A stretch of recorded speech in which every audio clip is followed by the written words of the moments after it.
Say hello to Kate Moody. Hi, Francois. That meeting between Vladimir Putin and Xi Jinping happening on the sidelines of a summit in Uzbekistan that's ostensibly about security, but a lot more is at stake. Yeah, because as the EU and US have cut ties and imposed sanctions on Russia, Moscow has been increasingly looking to some of the countries that are attending this summit.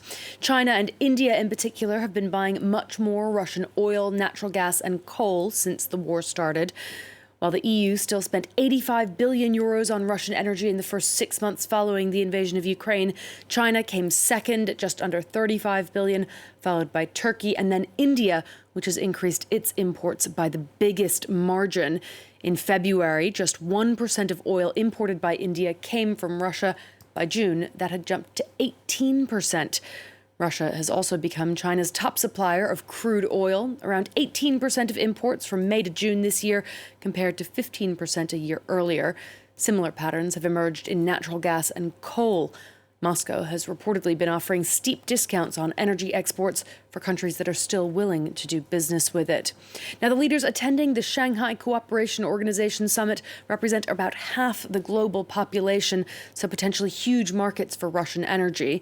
Vladimir Putin has been touting those projects, including a proposal to build a new pipeline from Siberia through Mongolia to China, which could export some 50 billion cubic meters of gas per year.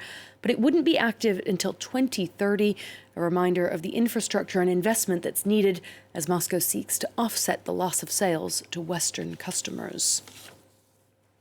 In the United States, rail unions have reached a tentative deal to avoid a massive and costly strike, which had been looming at the end of this week. The White House, which had been brokering talks, said rail workers will get better pay, improved working conditions, and peace of mind on health care costs. It's also a victory, the White House said, for railway companies who will be able to retain and recruit more workers for an industry that is part of the backbone of the American economy. The strike would have affected freight trains, which transport up to 40% of long-distance trade in the U.S. A nationwide walkout would have cost the economy an estimated $2 billion per day, as it affected already fragile supply chains and stoked inflation.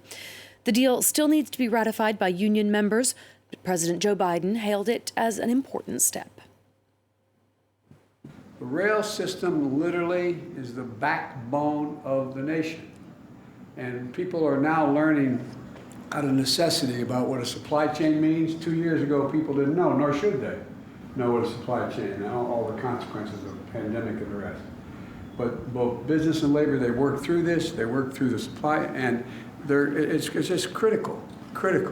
They're keeping the economy moving. We got a way to go, but I want to thank them all, business and labor. Let's check in on the day's trading action now. A mixed close for the major European indices. The CAC 40 sinking around 1% in Paris.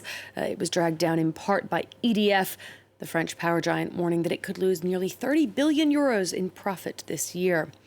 Wall Street is trending lower despite relatively strong data on new weekly jobless claims and retail sales in the U.S. The Nasdaq down over 1 percentage point this hour. The S&P 500 not far behind there. Investors still focused on next week's central bank policy meeting, at which the Federal Reserve is expected to raise interest rates yet again. The founder of outdoor retailer Patagonia has given away his company in an effort to fight climate change. Around $100 million will go to the cause every year now. Yinka Oyatade has the story.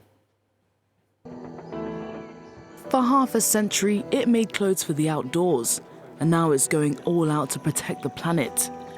Patagonia's billionaire founder Yvon Chouinard has given his entire company away to a charitable trust that will redirect Patagonia's future profits towards fighting climate change. Despite its immensity, the Earth's resources are not infinite, and it's clear we've exceeded its limits.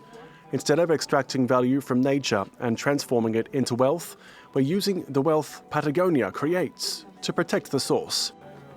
Patagonia, which was founded back in 1973, has for years donated 1% of its sales to grassroots activists fighting climate change.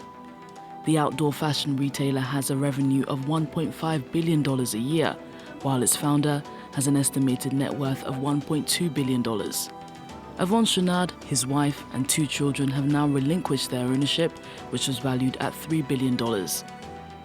The new ownership model will see any profits not reinvested back into the company donated away to combating climate change.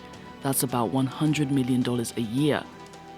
While the Chouinard family will no longer receive money from the company, they will keep a close eye on its dealings, keeping their place on the board and overseeing the trust.